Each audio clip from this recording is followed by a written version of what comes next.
and welcome to the Elevate Show. Every single Wednesday, we create a safe space for you to come sit, whether you're in the audience or at home, for you to open up yourself to conversations that are happening here, because we learn every day, we unlearn some things, and we create a better life for ourselves. So I hope you're ready for today's show. And of course, every single Wednesday, alongside myself, Mikali Mary, Benjamin Zulu is always here as well. Thank you. Karibu. Leo tumejaribu kukaribiana lakini hajafika kabisa, lakini close. Social distance. I know. How are you? I'm good. You know, we've had this conversation one too many times. Probably Yes. even in where we come from, we've probably seen this happen. True. Where you've grown up with friends and you go to the same school and it's a beautiful childhood. You play together. Yes. And then their parents die, probably one parent or another. And then things change. First of all, you stop seeing them. Correct. Because you don't know where they went. Then Correct. when you reconnect later in life, you hear stories and you're wondering, no, but they lived together. They were happy. What happened? Who are these people that came in, probably in the guise of taking care of them, and then there was no care? Exactly. So today what we're talking about is what happens when you as a child lose a parent, you as a child lose both parents, and how does that affect your development as a person? Because it comes sometimes with so many negative things. You're turned into a houseboy or Correct. a house girl. Correct. You're turned into that person who never goes to school, where when you're errand. Ama, you go to school where the rest are doing homework, you're the one who's cooking. Exactly. You know, there's so many things that happen, and that is what we're talking about today. And you know, that is a very important discussion, because particularly in Africa, where we have extended families. Yes. And you even when parents are alive, we call uncles baba mdogo, baba mkubwa. Yes. It's like you are raised by a community. So when parents pass and during the funerals, we hear all this, the child is not alone, we are there for them. This home, we are there, we shall step in. You hear a lot of promises, but usually most of them end just on that day. And those people, they're just saying that to appear charitable, to appear good, to appear caring. There's something we were not told, because it's the only hope when you don't have parental support. When you are like alone and you are still young or whatever circumstances, the only thing that you need, and we were not taught in this world, is self-belief. The only thing that sustains you when you don't have a reason to keep dreaming, to get food for today, support for today, even find somewhere to sleep for today, is so hard. Is that belief that there's a destiny on you. Yeah. You only need to give up and say this doesn't make sense, and you're into depression, you're into suicidality, and you don't make it. Yeah. And we call it this another ambiguous orphanage in Africa. Ambiguous situation of being an orphan, where it's called abandonment. In fact, when you go to rescuing organizations, they'll tell you when they came first, they were talking about those kids whose parents are not alive. Yeah. Then they realize some kids' parents are alive, but the child is completely abandoned. And the leading group in that is a stepson. When the boy is born and then the mother gets married later when he's born, many times the boy does not adapt. So they end up in streets, they end up in places. So that is one of the situations. But now that today we are discussing about physical death, I just want you to know that some things are too traumatizing. Even to grieve the fact that what you called family is no more. Yeah. And the safety of what you had is no longer here. Mwikali, the one thing that we need to teach children from the time they are born. I hope they grow with us. I hope we shall be alive to see them through life. Yes. I hope so. Yeah. But even so, even when you are with your children, because life is so drastic, sometimes unpredictable, let's teach them confidence that you are not an animal existing randomly. Yep. This is not the one place you say you came from a gorilla. No. This is not the one place you say chimpanzee is your cousin. Yeah. This is the one place you must know there was a reason for your existence. Yep. This is one place you must know. One guy called, the parents died like that, was called Mephibosheth, and the father was a prince, poised to be king. The grandfather was the king. Then the war broke out. His family was wiped out. Then he retreated to a safe place, but very dry, called Lodibar. Many times when you are left by everybody you knew, you go to the only safe place you know. And for many of us, it's a place of safety. Don't try many things. Don't attempt things. Don't show up your head. Just look for something to eat. Just survive for today.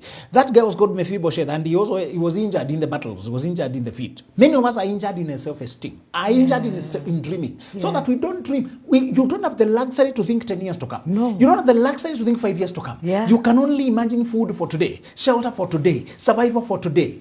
We have somebody today who can tell us that they dared to dream. when even surviving for the day was a struggle. And they dared to believe. When Martin Luther King said, I have a dream that one day, you know, his was generational struggle, that his children one day will play with children of the white people and they will not be discriminated. For somebody to say that one day I'll be somebody, I'll walk up in stage, the world will see my light and my talent. There's a message I want to pass. I wish it was not true. It's one of the most unfortunate truths about life. That those who have big callings suffer the greatest resistance. Those who are meant to impact society, inspire people, have talents, they hardly ever grow on a silver platter. It's very hard. Even when you have caring parents, something in life will cook itself to try stop you. Something, betrayal by friends, abandonment. So that we don't step aside and say, at least my parents are alive. I don't relate to that story. You, as long as you have something that burns in you, comedy, entertainment, anything influential, I hope you know what we wrestle in life is not about money. Money is just currency of the real thing. What we wrestle in life is influence over people. That's what matters. The kingdom of darkness and kingdom of light don't want money. They have no use for the dollar. Nope. They want the people. So you who can talk to people, you who can inspire, sponsor, encourage, you are the battlefield in this life. Don't step aside and say, oh, poor boy, oh, so he was left like that. You who has a dream, you are facing the same battle as him. For him, it was death of parents. For you, it may be death of self-esteem. It may be health struggle. It may be alcoholism. It may be another struggle men don't talk about, but it's crippling. Sexual addictions. When people don't have confidence, particularly men don't have confidence, and I hope you know statistically, 80% of boys by the age 12, they have seen pornographic material. Sorry, you wish it were not true. 12? I have a godson who is 11. I can't be. 80% of boys by 12 have seen porno, hardcore. I'm not talking about softcore. Those who are shaking what the mama gave them on TikTok. That is appetizer. Okay, that is. Boys are wired to want to see more. So those TikTok things are usually see more, want to see more, click to see more. So they keep clicking to see more. And nowadays, you don't even need to search pornographic material. You just need to be innocently perusing sofa sets. One time I was perusing with my sister. Blood. Oh, the person is like a mom. You're perusing sofa sets. My God. It just... So, you'll become a suspect. Hey, did you search these kind of things another time? Why are they popping up? Why is the algorithm? And innocently, I had not. It is just this pop-up, whatever. And then I don't know what they're marketing, but a nude woman, hardcore stuff. Just to tell you that. And nowadays, people don't even pity you. The people you know, they go and take beach photo. They call them beach photo, wearing a string. I mean, a string. Mnataka tuvae buibui. Tuko kwa pool. We call in a string. Just okay, that's a bad imagination. But just imagine, even without the struggles boys are being thrust into. Innocently follow Mikali, your fan. Now Mikali is giving people, follow me in my Instagram, bitch, pass. So boys are not being spared at all. We have silent battles we don't talk about. So it may not be death of your, it may be something that does not allow you to be left alone. 3 a.m. in the morning, you're fighting battles you can't tell anybody about. Anytime you are stressed, anytime a man is stressed, anytime he's bored, he has no money, the addiction comes up. Cravings for comfort comes up. So you may be crippled by something that you can't even talk about. So that this boy has the courage to talk about the death of his parents. You're talking about the death of your self-control, the death of your energy. And you hear people joking about 2-minute man. Can you stop? Guys, please stop saying that. You are really, that's a very insensitive thing. I'm campaigning. I want to lead a campaign, sign up. Is there a particular number that you are comfortable with? Make it 5 minutes, okay? This 2-minute thing came from boys who have been crippled by the world of digital pornography. That because the pornography is not about sex, it's about domination of women, it's about making her feel that, so it's about self-gratification, and it aims for the high. So this boy can no longer satisfy a woman, and he can no longer even respond to a real woman who is present here in flesh and blood. Images are more because they don't demand anything, just want here to satisfy him. You may be struggling something as shameful as that. So somebody said divorce and death. Divorce is worse because something dies, but the person is still alive. Death, you receive sympathy and cards and some support. Yeah. Divorce, you receive shame. You receive second looks. You receive divorcee, single man, maintain. Haizi chunga boma. So kasema, sometimes what you're struggling with, you can't tell people about it. You are left. Manze uliachwa. You are dropped like a hot potato. Yani, na uko hapo tu inakuuma ndani una shake. It's hot outside but inside is cold, you know? And you are struggling there. Anytime somebody tries to greet you, you think they can see how and you hide. And every place you go, you call yourself introvert. Some people are not introverts, it's hiding. They're in hiding mode. They're playing mode. Wame switch off. Yeah. Because of a rejection that dropped who you are and you can no longer show up in the world. We were not told that you can be crushed even when you look whole. Yeah. So Mikali, today we are talking about those personal struggles. Yes. For the one we are talking about, it may be death of parents, but for you, it may be a shattered confidence. It may be dreams that are dissipating. It may be people, parents who just don't like you. Another time, our host should bring, our producer should bring a woman who has struggled with the mother, because that's a very silent struggle. Hatred by the mother who competes with you because you are shining the way she never shone. You could be fighting a mother who hates you, competes with you, but she loves other children. You just are threat to her because you shine. You have a more promise. Or she's transferring to you her control, how she failed when she was a girl. She fears you will fail like that. Whatever struggle it is, now think about that as we discuss today. Absolutely. I love something that you said, Zulu. When you have greatness within you, you probably will go through a lot of struggle. And let me tell you, the gentleman that we are having on the show today, ukieka struggle hapa na yeye unaweza confuse. But if you see the light that has shone through his life, bigger than all the struggles. Yeah. I was talking to him earlier today and I said, I see you on billboards everywhere. You're touring. SBN is touring Europe. Billboards are telling us where we will see you next. And when we hear your story, if people don't know that story, they do not know what you've had to go through to become this person. So, ladies and gentlemen, help me welcome this amazing human being, one of the most funniest people I know, Fred Omondi, a.k.a. Buddha Bones.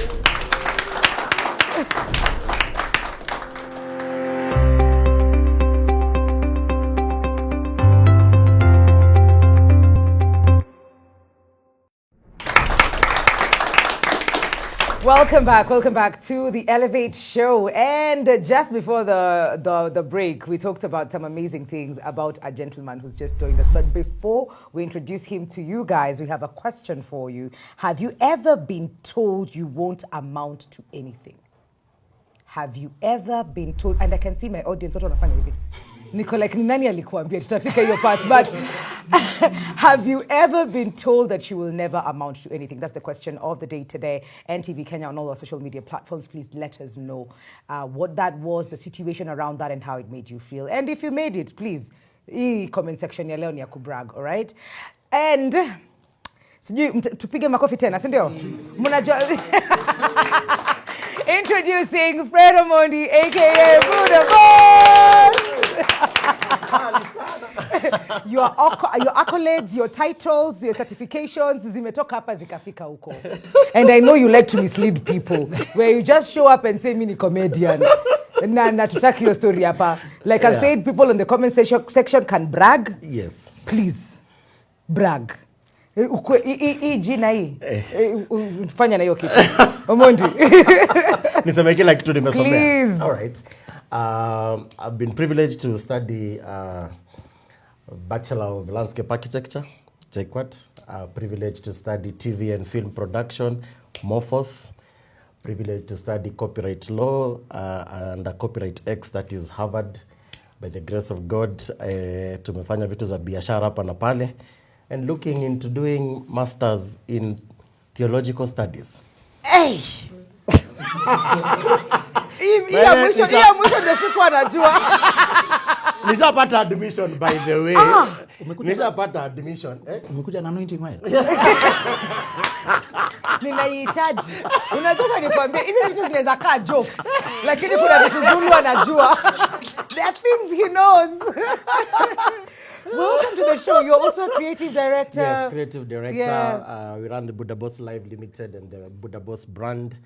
We do shows. Now we're running Quiz and Cakes. It's a live quiz event which are doing across the country. Hiyo ndio iko na billboards kila mahali. Kila mahali. Kila mahali. Hey, 9th of August, tuko Nakuru Waterback Hotel. Mbaya sana. Before we go to the places, we also are privileged to do a lot of mentorship, public speaking. We engage with different people, institutions, with other space that we've been given. Yeah. Tukitumwa, tunatumika. Kabisa. Hey. Now, guys, do you see the light we were talking about? The greatness that was being stifled out as a child. Yeah.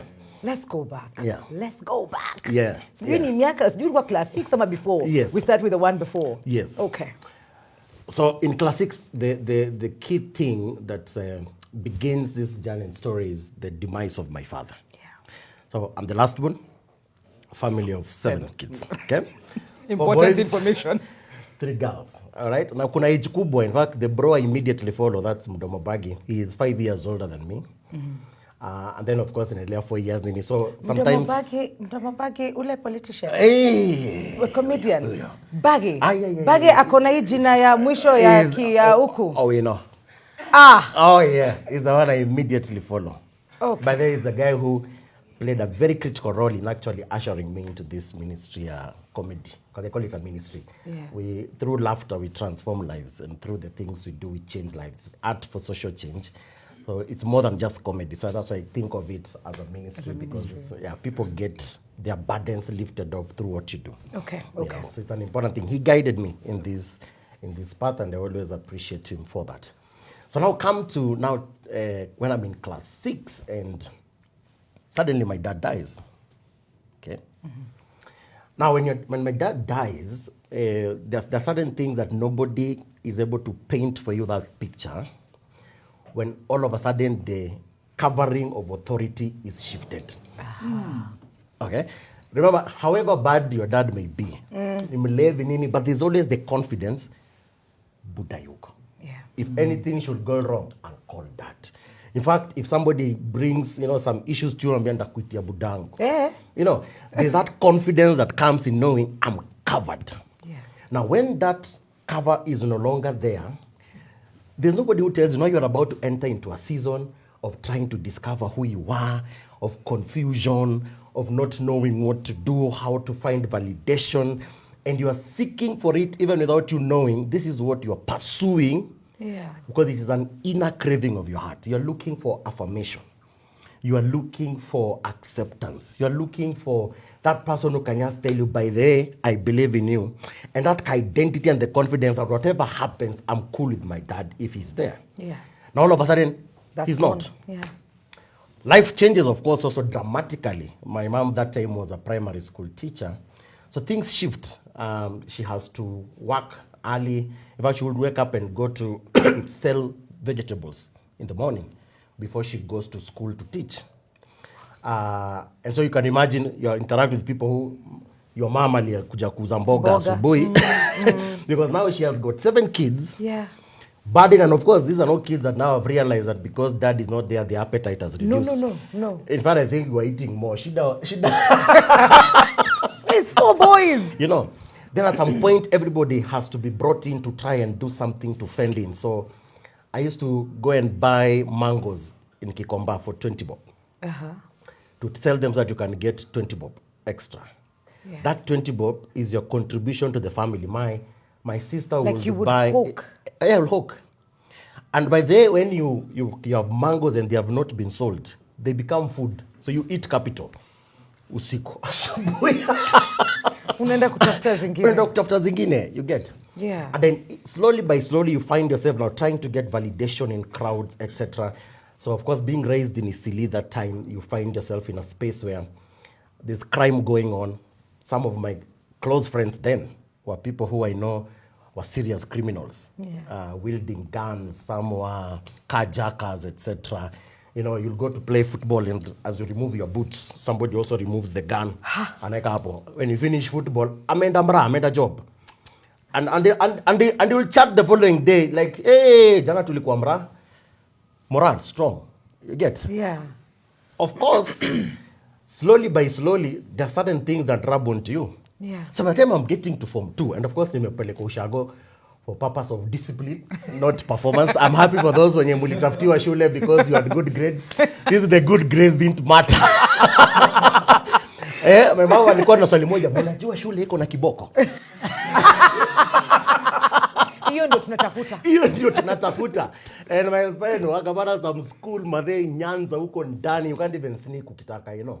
I mean, una sneak ukienda puta lost. So it's deep and interior. So by the time I'm getting to Form 2, so struggles are there. You're not getting even pocket money enough, and you're seeing yourself like, boss, there can be another way. So in Form 2, I get inspired that by then I can do shoplifting. Alas.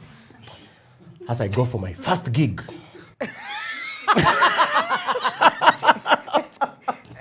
Uchumi ya pale Aga Khan. Wait, you're not stealing like uko kwa shule maji, bucket. Wewe sasa zile your friend. Sasa zile your friend ana control gang, ina control Juja Road all the way to Jogoo Road. So is this a shule? Sasa uko na friend, mase ana control carjacking Thika Road. But you don't think starting small. Zika unanipata. Nakuget. Is it nimekupata? Niko na wewe. Shati trouser hiyo ni kucheza down Yote ikaona. Kuna mahali unaanza kuona kuna opportunities unaweza take advantage. Supermarket bana. So I go to Uchumi Aga Khan.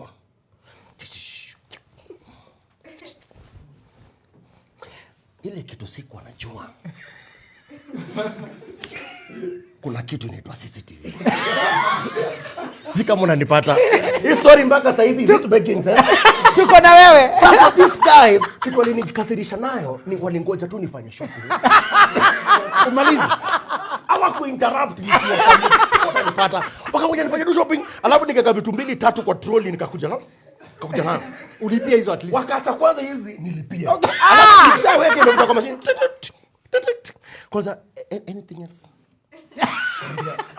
Mimi nikaangalia trolley nikasema sioni kitu kingine mbaki hapa. Buda ushaipigwa kofi vitu zikajitoa. Tunaanza kumwagika. Bara. So I experienced my first sense of mob justice. Kajuliza, sincerely speaking, if you choose your struggles. Hii dunia ukisota ukofa na una sura mbaya, it makes sense. Hii kupigwa is a sure way of kutembea na sura mbaya because of what I'm I was like, this thing probably ain't for me. Yeah. So I keep pushing. But then when you get to Form 4 now, I remember when I was going to school, have you ever had an inclination you will not see your mother again? So I'm supposed to go na basi ya usiku as usual. I've refused to go. My mom was sick. I just had a feeling I am not going. I don't need to go. Okay? But man, my mom, I may insist. Maka tumekorofishana with my mom. Utaenda shule. Ambia madhe misiendi. Utaenda shule. Of course, they prevail. My kids were, my brothers were. Utaenda shule man. So we go. I remember I cried the whole journey to Kisumu. I couldn't explain. It's just a sense of, I really don't think I am going to see her again. Yeah. So we're in school. So, for us, Luos, I don't know about the others, by the way. I've not taken time to study. But normally, when your parent dies, we have a tendency of writing the kids or relatives where they are. Yes. So if it is Mwikali, say Mwikali of USA. Yes. We say Zulu of Equity Bank. Yes. We say so-and-so of Nation, whatever it is.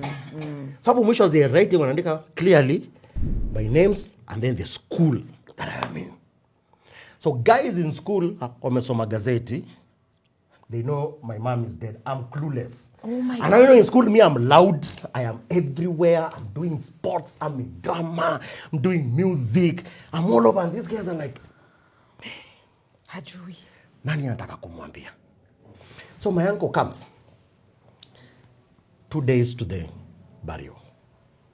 So he comes and he tells the principal, you need to go with this kid. So the principal calls me.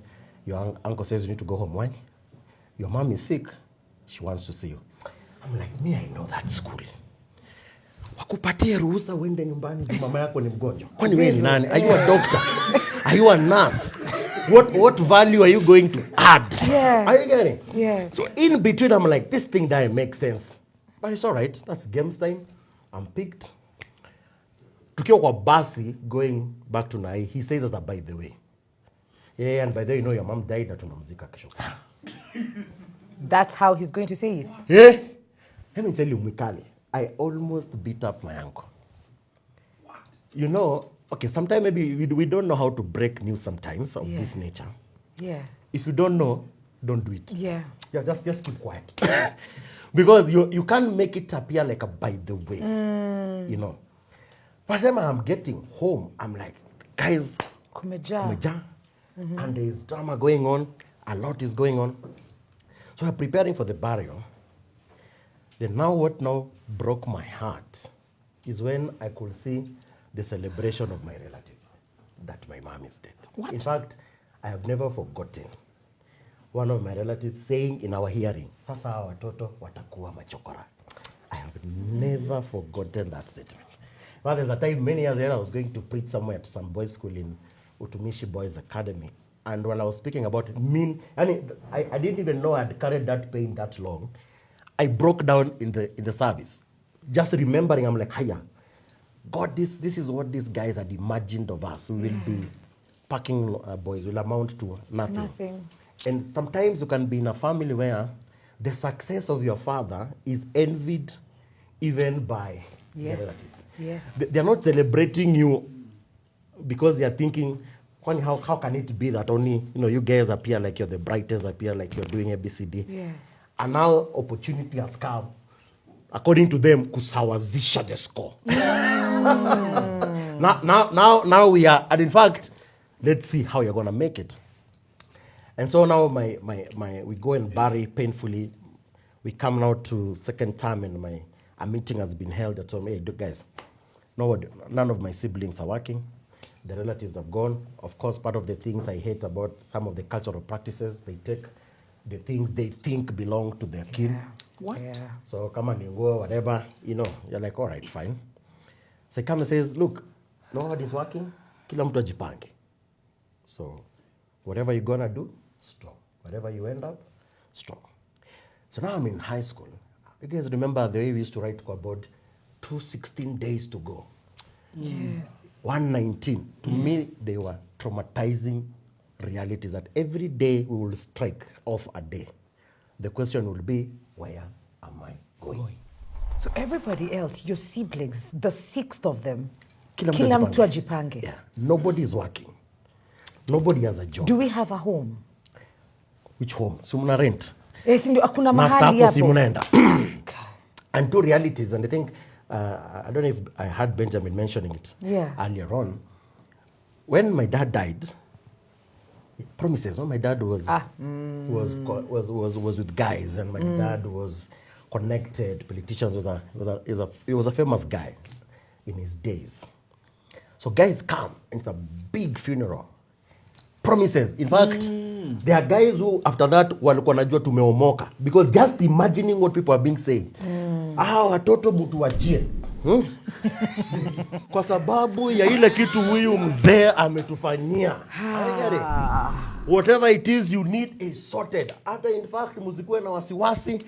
So guys, you leave the funeral and guys are envious of you guys. When you come to tell them, at a bop you've not seen. Yeah. It's like a movie. What do you mean? Yeah. None of the guys with all the promises they made came through. I don't know if it was peer pressure.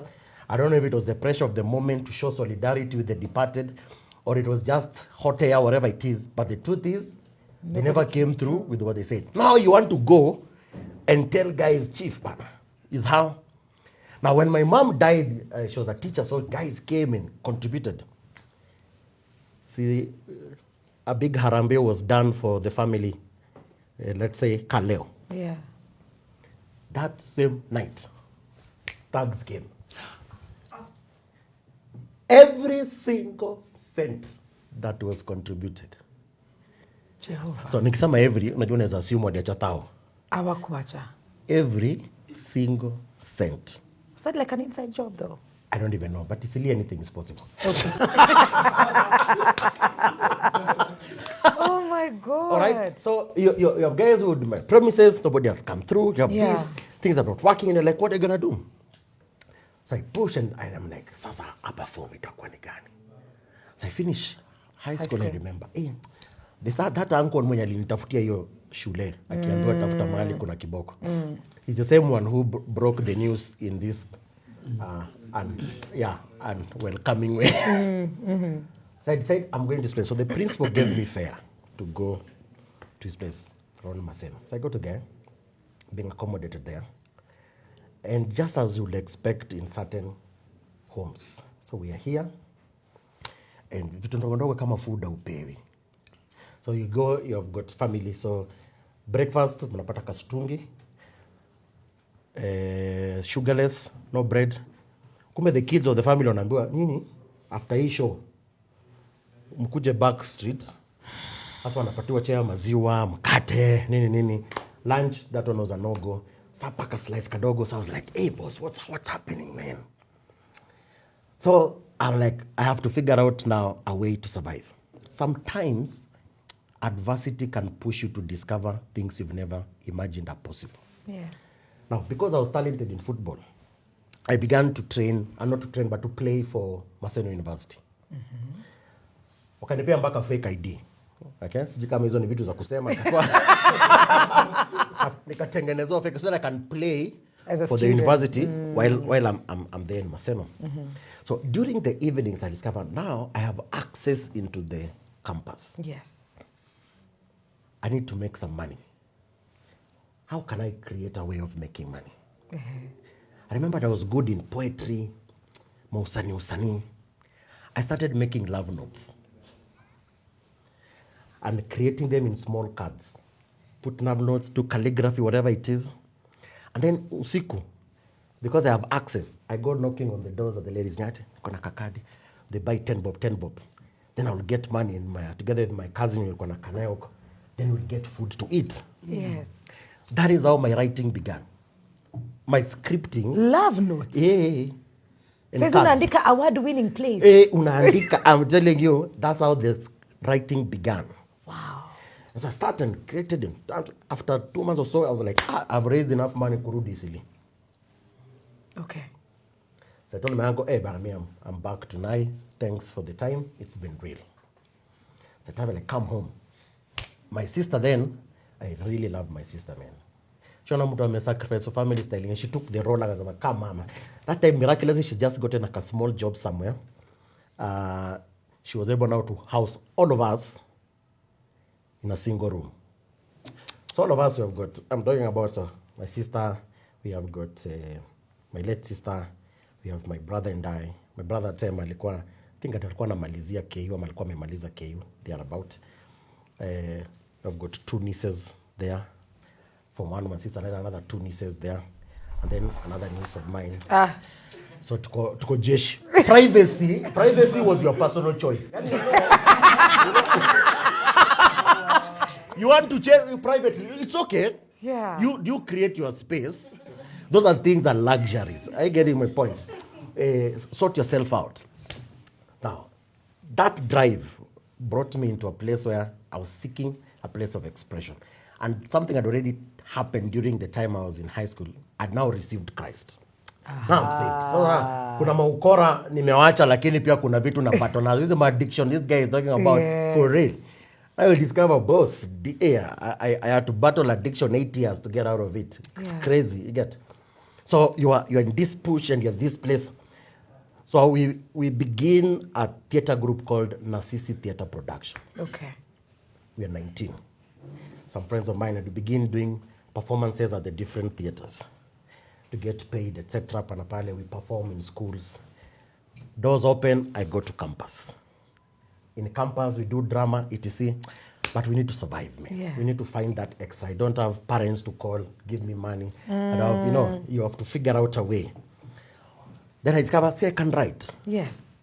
Then I began going to schools to say, hey, this is what I can do. I want you guys to munipatie a job to train, And I will get. And I got a few schools that allowed me to come in. And by the grace of God, umejituma, sisi hao nationals. bana, this guy. Jina inaanza kukua, you know. Yes. We proceed, we come, we graduate. At the point now we have graduated, there are many things we have done passionately in drama, creative arts, that we hadn't even thought then would translate into business. Yeah. Our coming into art was not that we are sure this can be a business thing. The way you were brought up is, these are things that you do for fun. Yeah. But now, there are Kitabu. serious things. Hey, there are serious things to do in life. Yeah. Soma wewe. Architect, whatever it is, and to become soma. You get. So, 2 years down the line, I decided to quit. To quit. Practicing. I took my degree, kissed it nicely. Kasema, just in case mtu ataisema sijasoma. Niko na evidence. Nitamwambia, hold 1 minute. Nipe 15 minutes nikimbia tu kwa draw. I'll come and bring proof. Situone hapa hivi tuko na ufala. Ufala iko na backing ya masomo yet. Ulikuwa na plan? Was there a plan? Because this looks like a solid plan. I mean, Yes, you went to school, of you're course. working now. Yes. It looks solid. Yes. So, but this other world, is there a plan? No plan. In fact, that time, the first gig I'd gotten, I was doing a TV show called Tabasamu. I was an actor in Tabasamu back in the day. Kitambo. So we were doing Tabasamu and we're doing it passionately. I mean, I don't know, the first season I was being paid like 5K a season, and I was just happy. You know, yeah, inside me. I get it. The plan of this is gonna do, you make money, yeah, boss. We are passionate. But now once we quit, now we're like, hey, okay, now we need to take this thing seriously. Like now, for real, what are we gonna do? I'm like, see, I'm a creative. Tatengeneza kipindi, kwa niko nini? Create show ya kwanza. Kali! Sio wakali, sio nakwambia. Kali! Shoot kila kitu, peleka. Bas. Hakuna mtu aliguza hata KBC. Hakuna hata sesheni ya serikali wanasema hii hatuwezi guza. Was it bad? Ama wana pesa? Hata siwezi jua because unajua We'll call you. Yeah. In fact, this thank you. Thank you. Sawa, tutakwambia. Kenya. Then you come again, you do show number 2. You put in resources again. Doesn't work. At this point, you're married, aren't you? Then now I've gotten married. Yeah. Now by the time now I'm married, you know, you sell a vision. I've gotten married. And I've gotten married at a time when I have quit. That is the same year I quit. Yes. I've gotten married. I tell my wife, lakini acha nikwambia. Unajua msanii ama unasikia msanii. Ile pesa utakuwa unahesabu. Yes, please. In fact, just take a breather, conceptualize, ambia Mungu akusaidie remain humble. Ni pesa mingi. Your life is about to change. Hey, your life is gonna change, man. Mbambia mazee, it's gonna happen. Vision. Then that year, after to be married the following year, tumeenda tumeshinda nationals, nimempeleka State House. Ala. Ai. My friend, hata kama nimekuleta State House. Kuna kitu utakosa kuamini nikikwambia. Nikisema wi, unasema wa. Wa.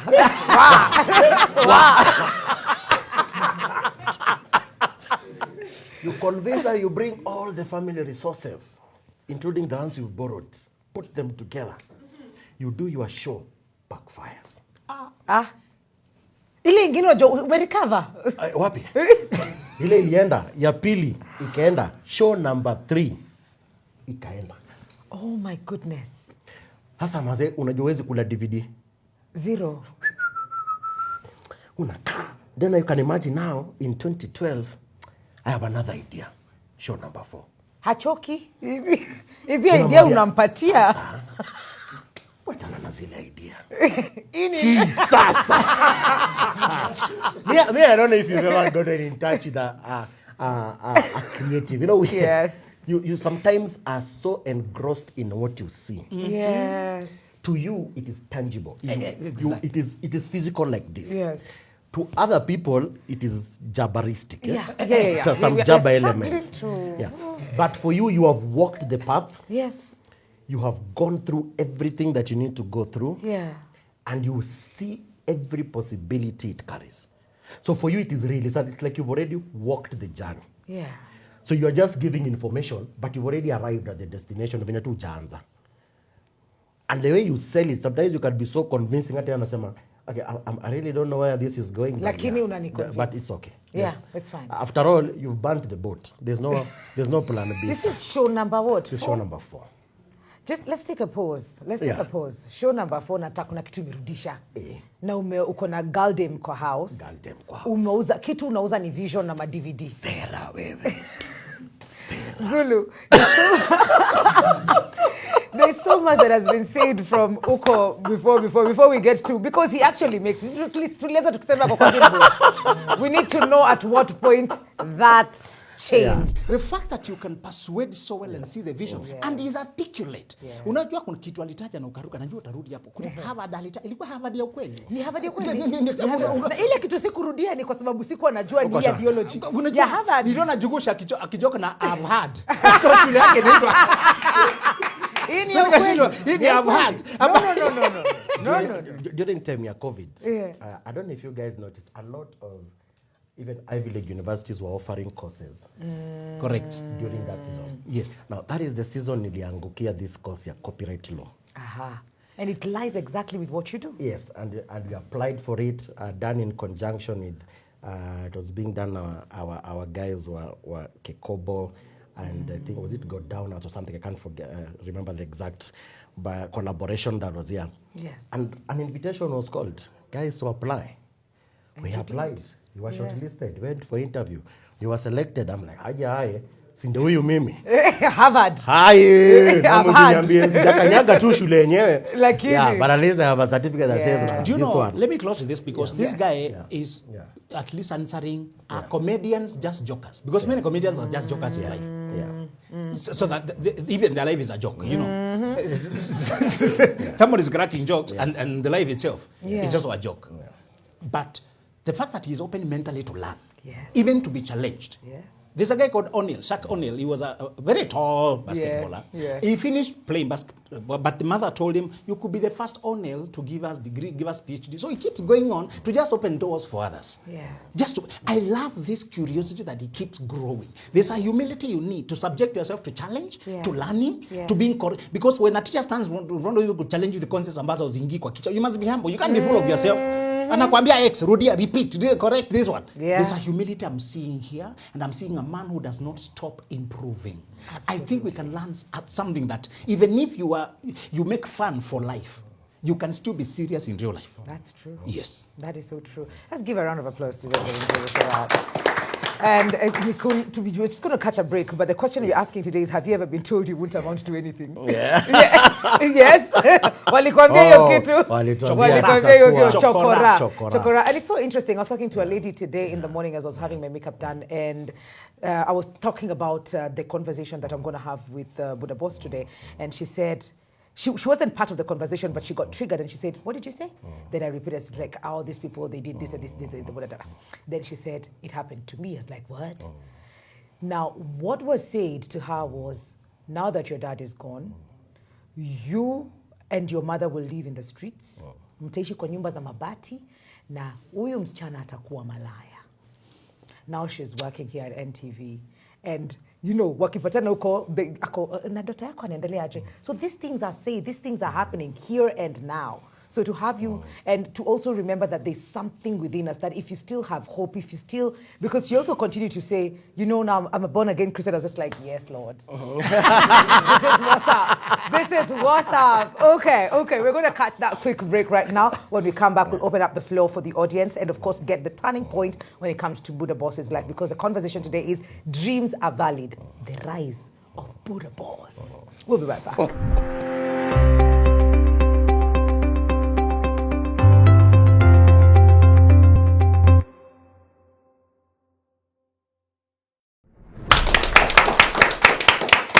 Welcome back to the Elevate Show. We have Buddha Boss in the building, and the question we're asking you is, have you ever been told you won't amount to anything? Well, we've already established many things were said, things were taken. Aligandamizwa mwenyewe, chai ya strungi bila skari si kitu kipya, lakini saizi anacheza na billboards. Hizo keki zinakuangaza kweli? Tunaenda tunakula quiz and cakes, my friend. Yeah. Bora tu jibu maswali. Yeah, so just before we open up the floor, maybe you can touch on when it changed, when your life to Katan. What was that successful thing that ulifanya na sasa maisha ika?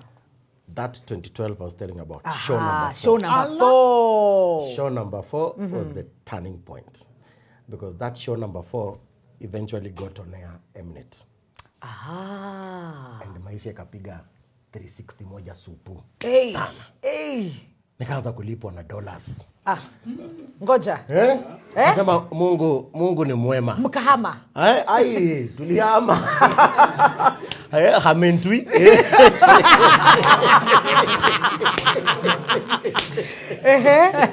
You know, and as a producer, that was a positive thing that was happening on that end. And also at the same time, 2 shows had come up. One, I was doing a comedy show.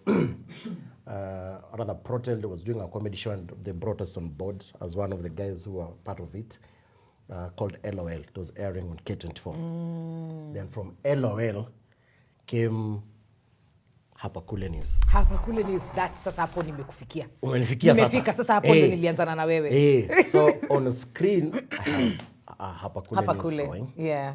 Behind the screen, I have the show. And in fact, I think in my opinion, it must have been the first shows on 𝐻𝐕'𝐬 because it was a show on 𝐻𝐕'𝐬 called 𝐾𝐲 𝐾𝐲, yes. Yes. And it was running on Mnet this side. And life shifted. Yeah. And it was a great relief to finally realize sikuwa navuta vitu zangu. Because sometimes when I feel this thing, I think maybe, but it's only the challenge is it's so clear that you're like, I can't be this wrong and it is this clear.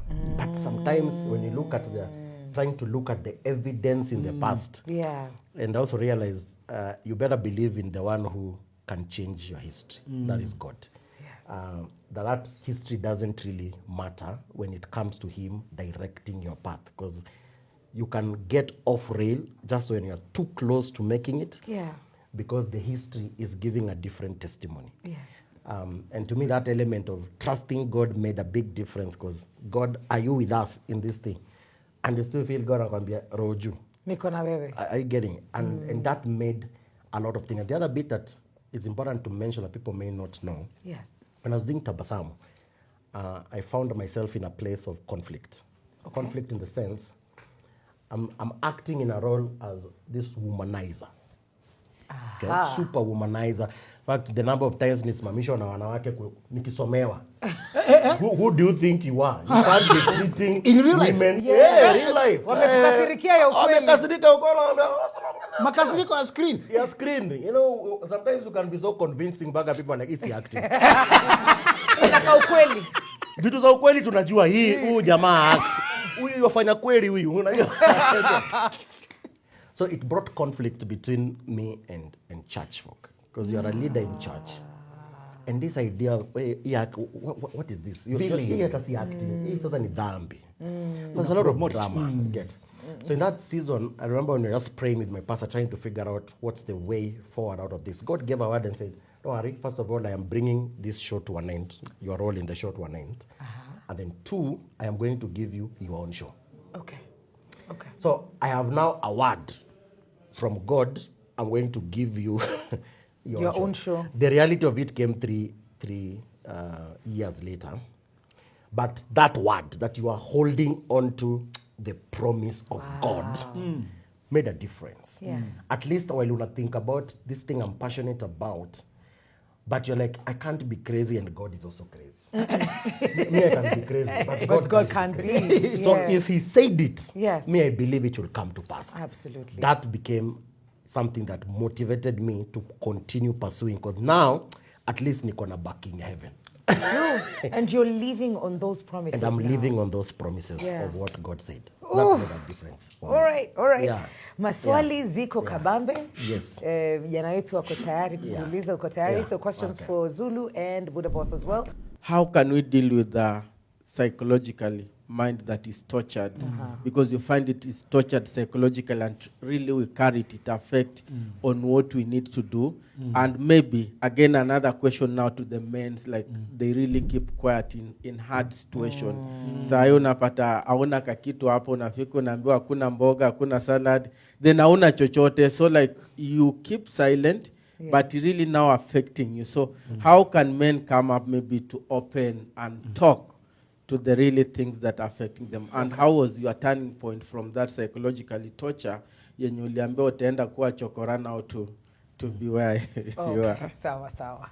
I think from a psychological standpoint, he's asking a very important question. Yes. And it's good to announce that we have now rooms called psychological counseling rooms. Even yes. Kenya has registered a counselors and psychologist body, and you can type for licensed counselors in Kenya, and you can even do sessions virtually. Yes. Particularly men, is Duncan is suggesting, we are not allowed by society to cry and admit struggle. Nope. We are not allowed. So those rooms are safe. That's why you can go for counseling and say, I don't feel on top of things. And then you can pour out things. Instead of dying, usikufe kisa, yani ati kipolisi unawia tu. No. You're also human and you have feelings. I think what he's suggesting is let's normalize pouring out things rather than them eating you inside.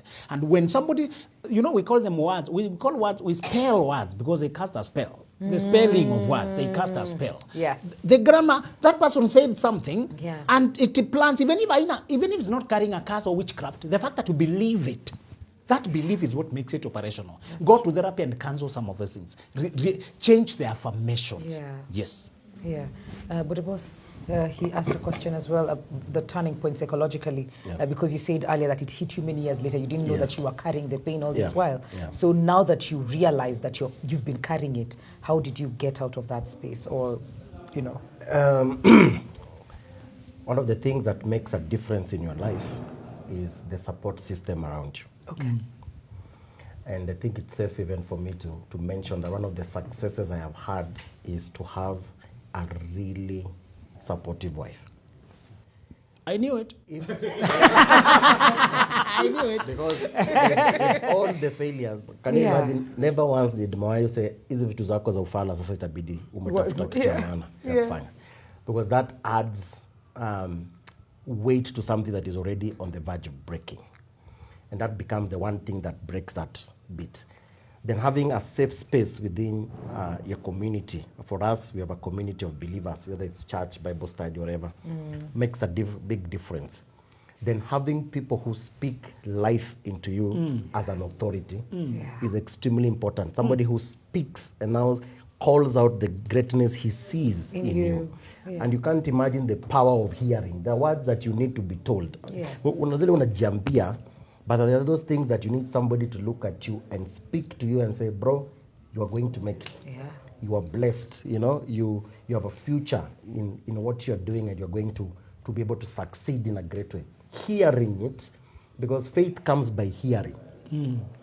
So not by reading, hearing. You need to hear, this is what has been spoken over your life, and then now you can run with it.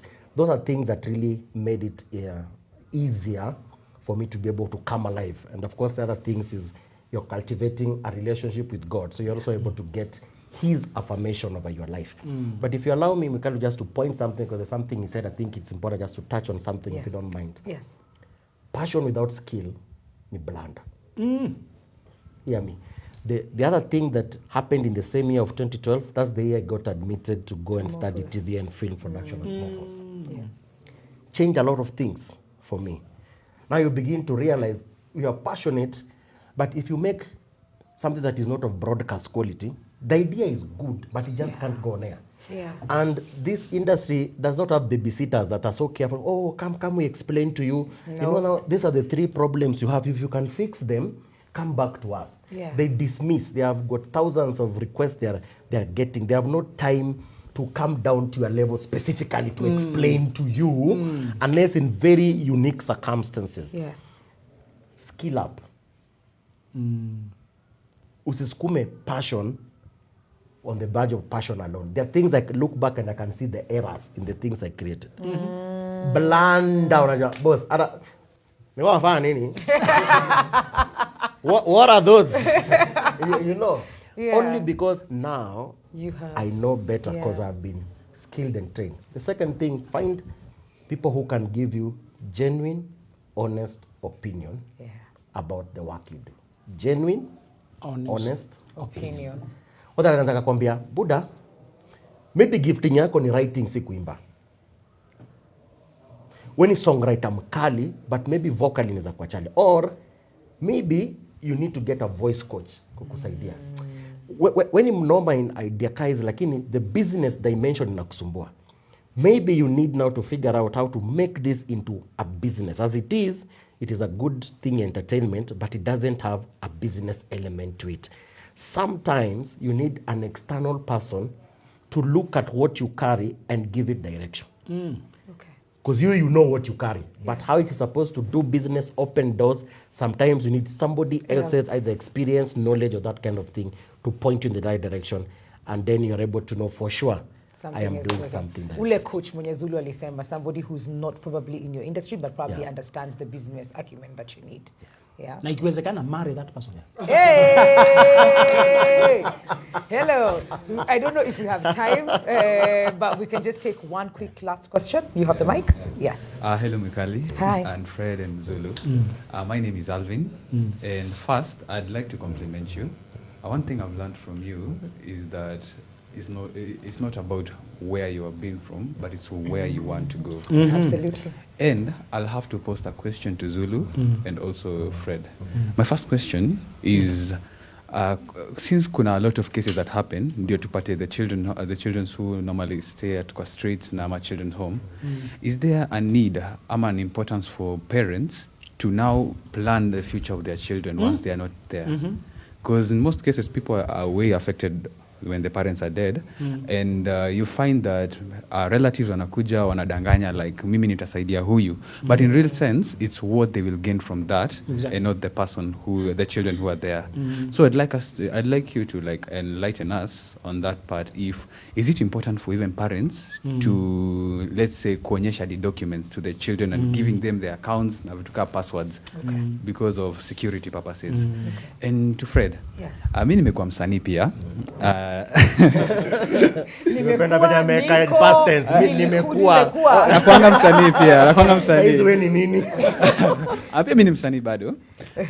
Having gone through the theater and the filming world, how did you maneuver? Because najuanga hii kitu inakujanga once in a while. Kupata opportunity, haikuangi mchezo. Unapatanga maybe umeangukia opportunity moja kuna do kiasi, and then unakaa kitu ka 1 month before upate another one.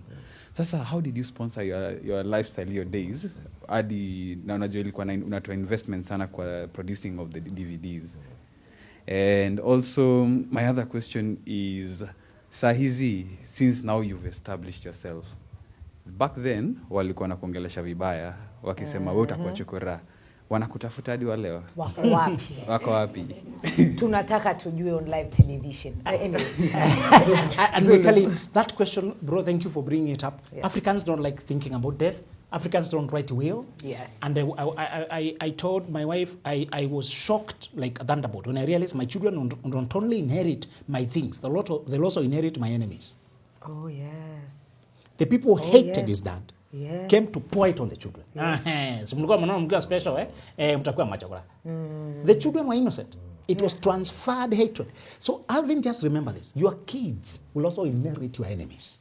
To protect them in your absence then, put them in your things. Don't start having side chick and a house in Mombasa, another one hidden in you, I don't know where, I don't know, offshore account, whatever.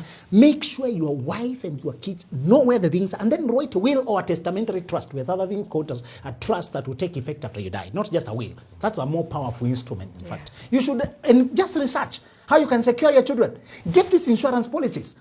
Banks and institutions can actually hold things on behalf of your kids. Not after you die, they don't come to scam and say, this house is mine, my brother, this was mine. No. I hope I will live, but I'm prepared in case I don't live. And these kids, I'm not there. Financially, they should not struggle. Yeah. And particularly if you're not employed by NTV or institutions that will take care of your kids when you're gone. Some of us don't have those kind of contracts. You have a contract, Stop living carelessly, Sign up things and look for, put up aside small monies into these compounding interest things, government bonds, or in the name of your kids, and you're the trustee. Just that kind of arrangement. So, bro, let's think ahead. Even if you're hoping to live long, even if you're hoping to, you also know as a way of life, aliwa atakufa, and you don't know where to line up in. Secure your children. Once you get a child, make sure you're praying that you are here. And even if you're not here, the child is safe. Yeah. You've asked, the last question is very pertinent. Do they look for me? In my case, God sent me to look for them. Oh. Now, God had given me instruction. Mwikali is yet to present. Mwikali is yet to Ziko, Jehovah, Uliona na I know kiboko. we have a relationship. This one is hard small. You know? So Oh God, my God goodness. gives me a word and tells me to honor my father by honoring the eldest brother that is there. And I know the kind of relationship we had had. And that honor required me to buy a suit, a full suit, and a shirt to go and gift him. Now, I couldn't trust myself to do. In fact, I know the way you are convinced that, me, I've forgiven. Now, these things will later. Sometimes you get to know if you really let go until God instructs you to do something for them. So now you told it, go. I couldn't trust myself to do it. So I called a pal of mine who helps me in mambo ya swag and fashion. So we go to buy. The guy picks a suit more expensive than I'd ever worn in my life. I was so pissed off with the guy. I'm like, he like, "Sulisema nichague suit." I'm like, okay, man. Yeah, that was the instruction. So we get it, we buy. I fuel the car to drive all the way Ushago, Homa Bay. I carried my bro. I didn't even tell them what I was going to do because I knew if I told them, they will convince me not to do it. Yeah. And this is an instruction that took me 3 years to obey. And God had to speak thrice. Mpaka ya mwisho nikasema, okay, hii sasa naonikaa tuko serious. Hii zile God anakwambia ndio sikwambii tena. Yeah. And I had to drive all the way and just come. I have come to honor you. Those words unavenya nasema sahi, that's not how they came out. I have Yo.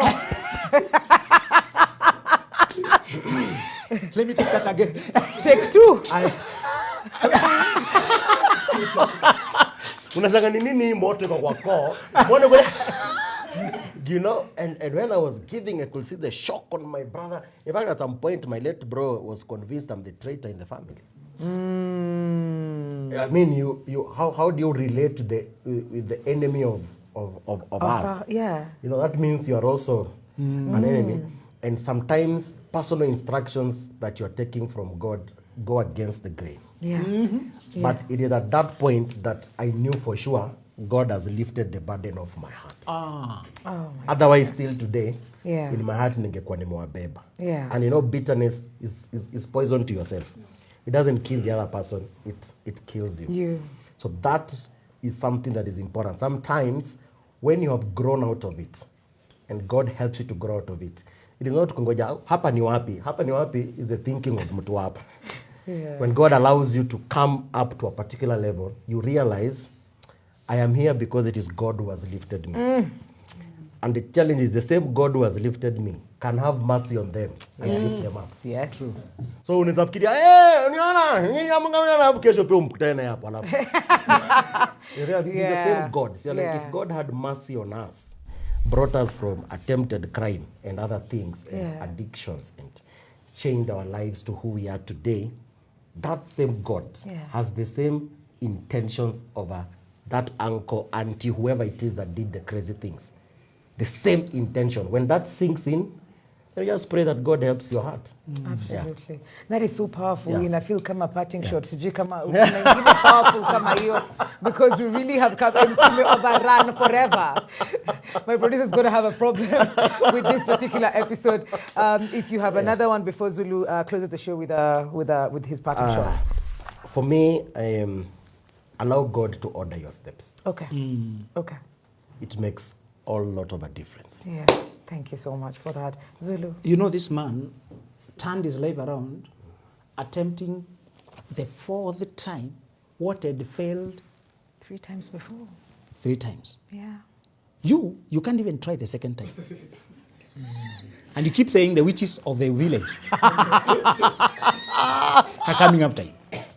The Steve Jobs you see on internet was called back to Apple when it was dropping, falling, and their shares were selling at $0.1. And he started taking walks to see what was happening. He realized they were too confused. He needed to cut down. He started focusing and trying again on a more narrowed way. He did the same thing this guy is doing what has failed, but with a different faith in it. Yes. I'm asking you to go back and try what you had failed, knowing it is still your thing. Usain Bolt said he trained for 4 years to run for 10 seconds. But people train for 3 months and they say, it's not in me. He said, zeal without knowledge is dangerous. Yes. He said, when you are zealous, passionate, but you are not skilled, Yes. eventually it will backfire in your face. Yeah. Mwikali, I did the same thing. I left law the way he left engineering. Yes. To go to a course nobody knows, called counseling. People think you are the one who needs the counselor. Yes. Yes. And he went there, and he's there with the passion. Whatever you like to do, even if it has no name in society, Yeah. please go for it. You attempt the first time, people started calling me motivational speaker. Those are the unskilled coaches who don't have, they're called motivational speakers. Yeah. And people call you that way to dismiss you, never to pay you, just call you a joker. Yeah. I wanted to be a life coach. That's more systemic and professional. Yes. But you need training to do that. I want to ask you, go back, get knowledge. For the passion you have, get the right skills. Drive the fourth time. Marry a woman who believes you, a man who believes you. Stop marrying Johnny the rattlesnake just because he takes you to cloud 9. Some of you are marrying sexual fantasy. Some of you are marrying people who resemble your father to get back to your ex. Some of you are getting babies just to hit back on another person. Some of you are dating a person because they resemble who you lost. Some of you marry the person because they are biceps, tall, dark, handsome. Because they look all this because they have a nyash. You're marrying a nyash and you need a head. Some of us are marrying, you're marrying legs and you needed brains. You need the instruments between your ears, not the instrument between your legs. This man married a woman who could coach him. Stop marrying people who complicate your life. This man's greatest asset is the wife. Your greatest asset, some of us are marrying sexual chemistry, fantasy, heavy breathing, dark corners. And when you come down, you can't even reason with that person. You can't even think together. Let's run from Buddha boss. He takes marriage, he takes his life seriously. He takes his faith seriously. He takes his personal life, his anchoring. He has mentors. He has people who advise him, who go to select suit for him, who pray for him, who tell him the hard truth, who call him, yeah, womanizer. Then he changes his ways. He can be advised. God advises those who listen. God does not force his hands, by the way. No. If you can listen, I just want to ask you, what he has brought today is that this guy is handsome. Can you see? He's getting many girls hitting on him. But he's disciplined. Really? He goes back to his...